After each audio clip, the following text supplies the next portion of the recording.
Shalom uvracha, Yerushalayim, Ir HaKodesh. Tonight's focus of study is on Parashat Korach, the weekly section of study this week of the book of Numbers. And several times in our parasha, we find the instruction that when gifts are separated for the leaders of our people, when one is about to give a special donation or offering for the Kohanim, for the priests, all of these donations and all of these gifts should always be separated from the best part of the crop, from the choicest, from the most valuable of all possessions. There is a repeated phrase towards the end of the parasha where the word chelev appears several times. Repeatedly, the Torah says, when you're giving these gifts to the Kohen, make sure you give it from the chelev. If you look in chapter 18, for instance, in Pasuk Yudbet, Kol chelev yitzhar, v'chol chelev tirosh v'dagan. The best. Don't give them, a product which is class B. Chelev, the choicest, the best of the yitzhar, the best of all forms of oil. V'chol chelev tirosh v'dagan, the best of the grain, the best of the wine. And again, if you look at in the same chapter there, in sentences 29 and 30, Pasuk Kaftet, Pasuk Lamed, we find again this emphasis on the offerings that you're giving to the leaders of the people, the offerings that you're giving to those that God chose, should be from the chelev. Mikol matzenotechem tarimu et kol trumat Hashem mikol chelbo, from the chelev. Pasuk Lamed, sentence 30, Baharimechem et chelbo mimenu. When you give, when you donate it from the best part of it. And as the Ibn Ezra, one of the early great commentaries of the Torah, Rabbi Avraham Ibn Ezra, in our parsha on these words, Mikol Chelbo, points out, Chelbo means mehatov shebo, for the best. When you're giving a donation, when you're giving a gift to the Kohanim, make sure you do it, as he quotes the sentence from the book of Bereshit, where the word chelev is used, V'chlu et chelev ha'art, the fat of the land, the best part of the land. The Torah teaches us in Parshat Vayikra, in Leviticus, chapter 3, verse 16, Kol chelev la'Hashem, all the best, all the choicest produce and products should all be given to God. Maimonides, Rambam, elaborates on this point in several of his great writings. Particularly, I would like to study together the Rambam's comment in his laws regarding the temple service. It's in the Avodah section of the Code of Rambam.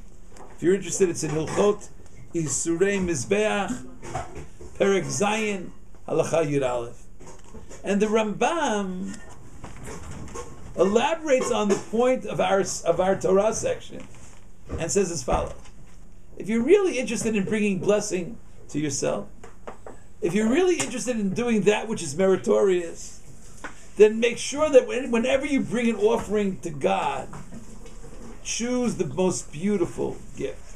Whenever you're involved in an action, a godly action, choose the most beautiful, the most outstanding. Harotzel zakot atzmo, says Rambam, Yechof yitzro hara v'yarchiv yado v'yavi karbano min hayafeh hamishubach biyoter shaboto hamin. Go look and select the best. Go and look and see which is the most superior of all the available products, and that is the one that you should donate to God.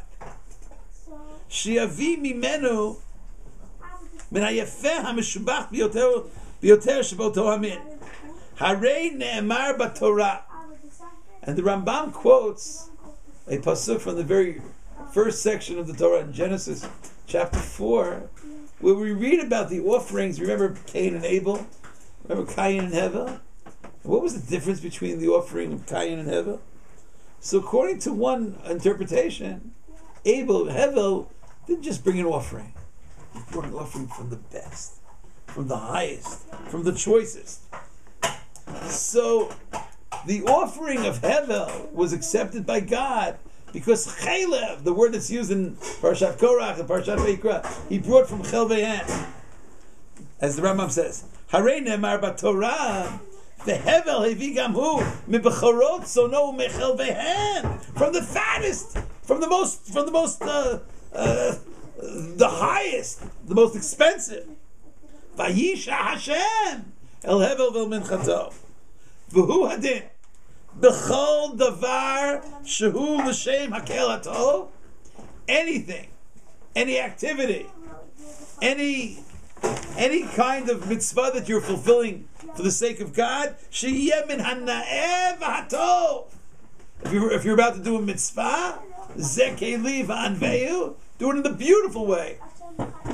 Do it in a delightful way. Do it in the highest way.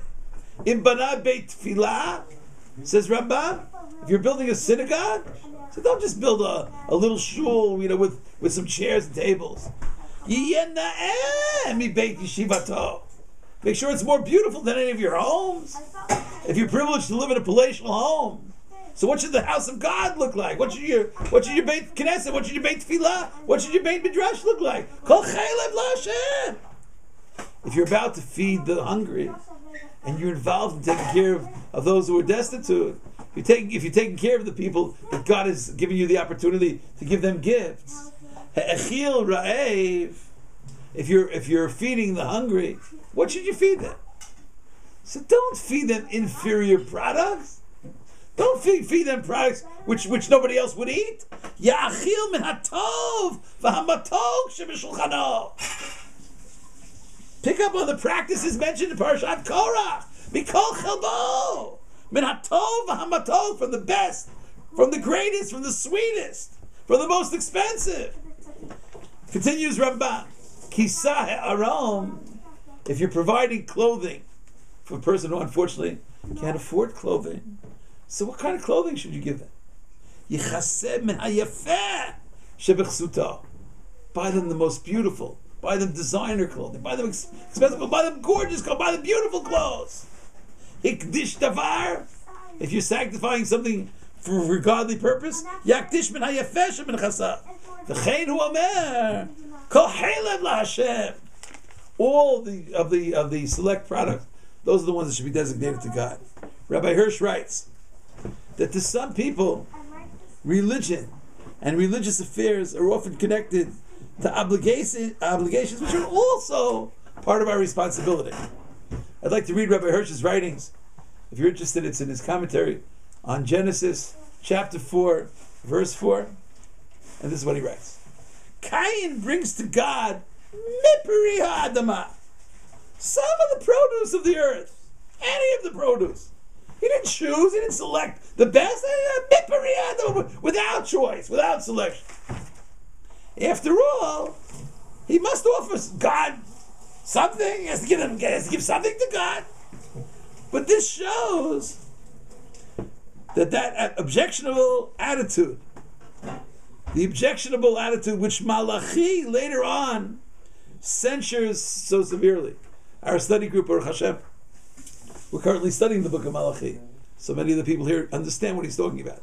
Rav Hirsch says Malachi, the prophet Malachi, was complaining that the people bring rejected products to the temple. He says that's the attitude of those that follow the Cain mentality. The attitude which looks at our relationship to God and to the godly religion, as it is called, as something which also belongs to our affairs. Something which is not entirely left out. So we cannot devote the greatest to it. We give something, mipri adama. The spare moments of life, we give to it. As Malachi writes, the lame, the sick, whatever else is useless, that's what they brought to the temple. V'nivo nivzeh achlo. is how Malachi describes it. All that the altar got is food which is otherwise despised. But Abel, took the best.